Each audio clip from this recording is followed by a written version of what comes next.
Hello, I'm Mr. Holly, and today we'll be doing Lesson 6, the distance between two rational numbers. In this lesson, we're going to explore the distance between two rational numbers on a number line with the goal of having a formula that we can use to find the distance between any two rational numbers by the end of the lesson. In exercise 1, which is, if we were in class, it would be something that you would attempt on your own before the instruction. I would like you to attempt to find the distance between -4 and 5 on the number line, between 5 and -4 on the number line, and so on. I'd like you to go ahead and complete that work on your own. Pause the video and try that. Okay, as we look at the exercise, what you'll notice is that in the first example here, -4 and 5 are integers, and here we're looking at 5 and -4. Regardless of the order of the integers, they still remain a distance of 9 spaces apart. Same is true for -5 and -3. I can change the order to -3 and -5. Either way, they're going to be 2 spaces apart, and on the bottom, 7 and -1 are going to remain 8 spaces apart, no matter how we look at it. So, we're just establishing that two numbers will continue to have the same distance apart regardless of the order we look at them. Let's look at exercise 2. What is the distance between 0 and -8?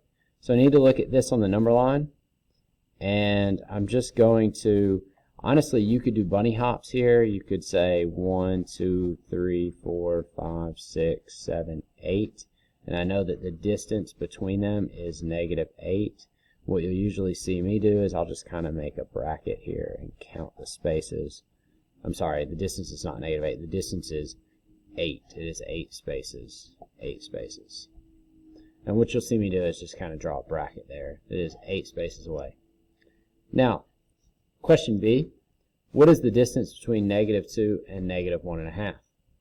Well, -1.5 is going to be right here in between -1 and -2. And it is going to be 1/2 away from -2. That would be the distance. And down here, what is the distance between -6 and -10? That would be 4 spaces. So here we're just looking on the number line, we're just identifying the distance between two numbers. Now, in example 1, we're actually going to begin to work on a formula. Like, what formula could we use, or what algorithm, or how could we do this without looking at a number line? How could we determine the distance between two numbers? So, the distance between -3 and 2, let's start on the number line. So I have -3 and 2, and if I look at this, they're going to be 5 units apart.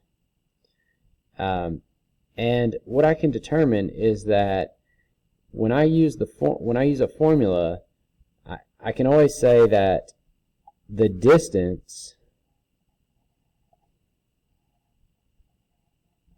can be found by using the absolute value of P minus Q for any two numbers P and Q. You say, well, why are we introducing variables? All that. Don't get caught up in the variables. P and Q just stand for any two numbers. The distance between any two numbers is the absolute value of their difference. And I'm going to show you that with these two numbers that we have here. We have 2 and -3. If I were to take the absolute value of the difference, well, that would be the absolute value of 2 plus 3, because I can change all subtraction to addition by adding the opposite. And get the absolute value of 5, which is 5 spaces. Now what if I looked at it just the other way? -3 minus 2, the absolute value. Well, -3 minus 2 is the same as -3 plus -2, so I go 3 to the left and then I go 2 more to the left.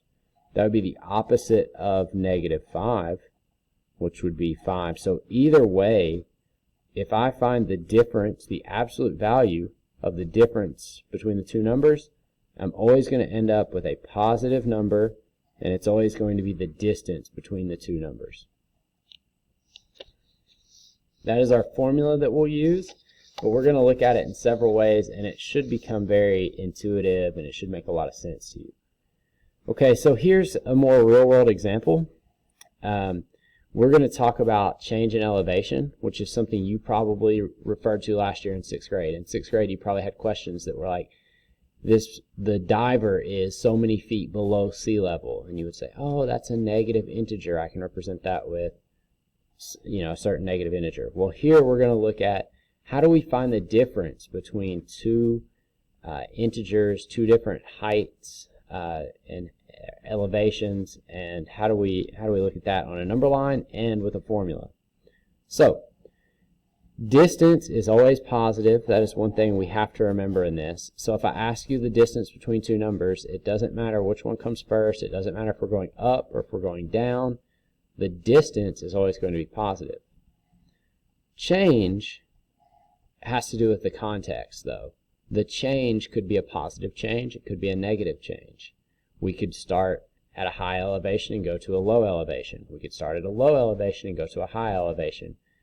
When we talk about change, we would refer to it as positive or negative change. Okay.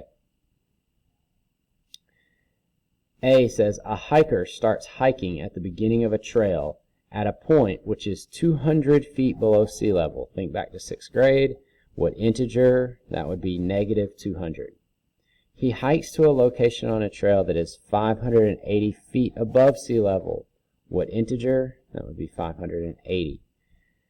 Okay, the question asks, what is the distance between 200 feet below sea level and 500 feet above sea level? And I think we're just going to go ahead and come down here and look on this number line. If I am at 200 feet below sea level, that's going to be negative 200.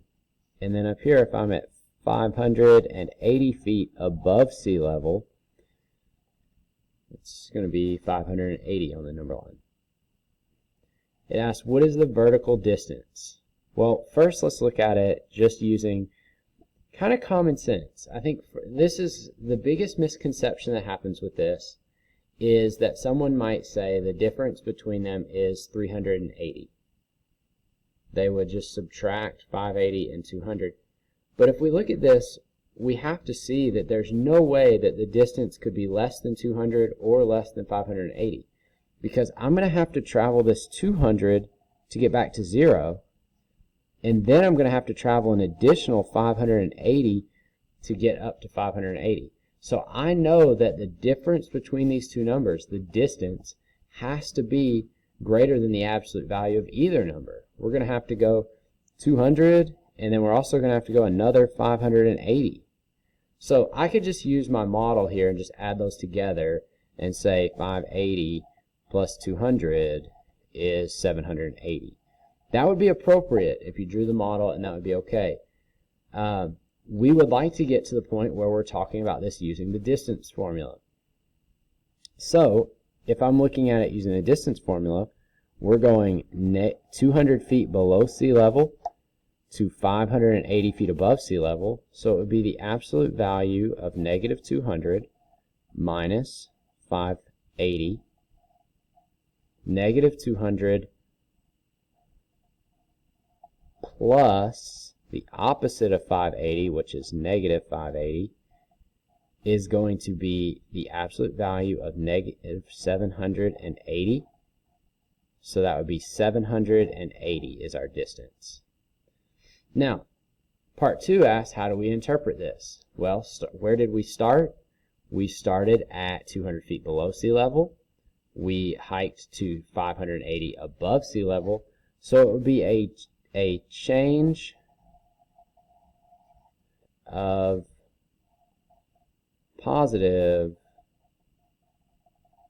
780 feet.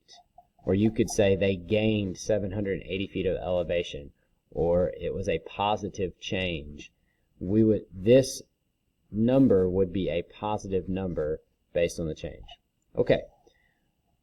Question B says, after lunch, the hiker hiked back down the trail from the point of elevation, which is 580 feet above sea level, to the beginning of the trail, which is 200 feet below sea level. So it would be just the opposite here. We would have to go down 580 feet, and then we'd have to go down another 200 feet.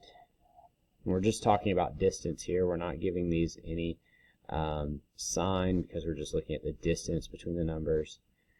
So we could easily say, again, that they had to travel 780 feet because we went 580 and we went 200. We could also use the distance formula. What if we were to travel from the absolute value of 580 feet minus negative 200? That would be the absolute value of the difference between our two numbers. Well, what is the difference between our two numbers? 580 plus 200, because minus negative 200 is the same as adding the opposite of negative 200, which is positive 200. And we would get the absolute value of 780, which is 780. So we still have a distance of 780 feet. Part 2 asks, what is the change in elevation? This time we went down. So what would the change be? The change would be a change of negative 780 feet. We went down 780 feet. Or you could say that as the elevation decreased by 780 feet. It was a negative change in elevation. Okay. Right. I'm going to go ahead and stop this video, and there is a part 2 to this lesson as well.